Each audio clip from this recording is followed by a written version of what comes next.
Winsford, My History, Episode 5, Salt. Yes, good old sodium benzoate, on which our town was created.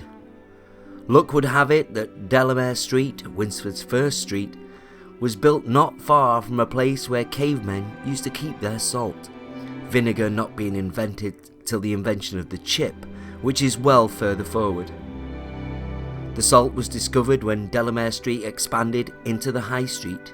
Then it expanded down the dual carriageway, down New Road, and on the way to expanding to Meadowbank being one of the fastest words you can say in the Cheshire Dictionary, the expansion passed strange snow-capped mountains.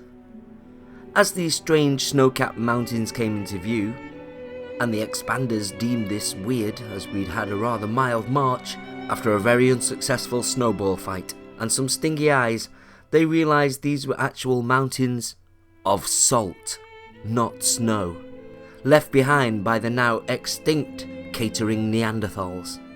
And boy, did we go to town.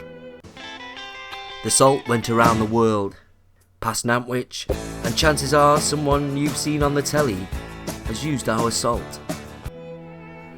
The salt mines are legendary in Winsford. Nobody goes in, nobody comes out, but the salt keeps coming.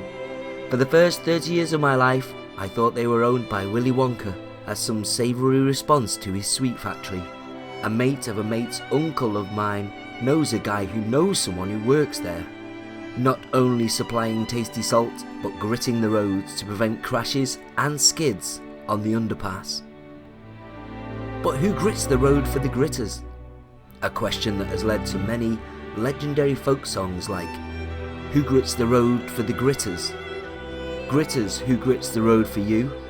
And the classic Gritter, Gritted, Gritter. All still available on cassette at Winsford Library. A mate of mine called Craig told me of an exciting school trip he had down the salt mines. It was dead boring, said Craig, excitedly. It was turning and salt was coming out. He was talking about the drill used for boring the salt. With the strength of 30,000 hand drills, coincidentally the same amount of people living in Winsford, salt was flying everywhere, said Craig. Then some tiny men with orange faces and a catchy tune appeared and started packing the salt into containers.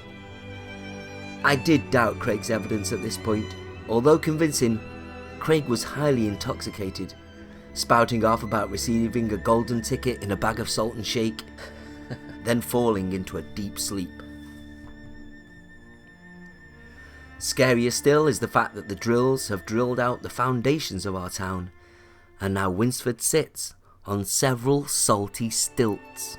That's easy for you to say. Now, I don't want to scare our viewers, but at any second, your house could tumble into a deep crevice. But fear not, because some of these stilts are as good as 3 inches in diameter, so you can sleep soundly tonight.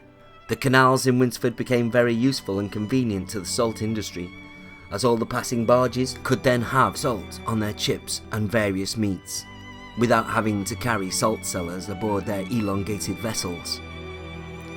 The canals thrived and the Winsford Marina began to look a bit like Monte Carlo, with fancy yachts moored up and playboy lifestyles.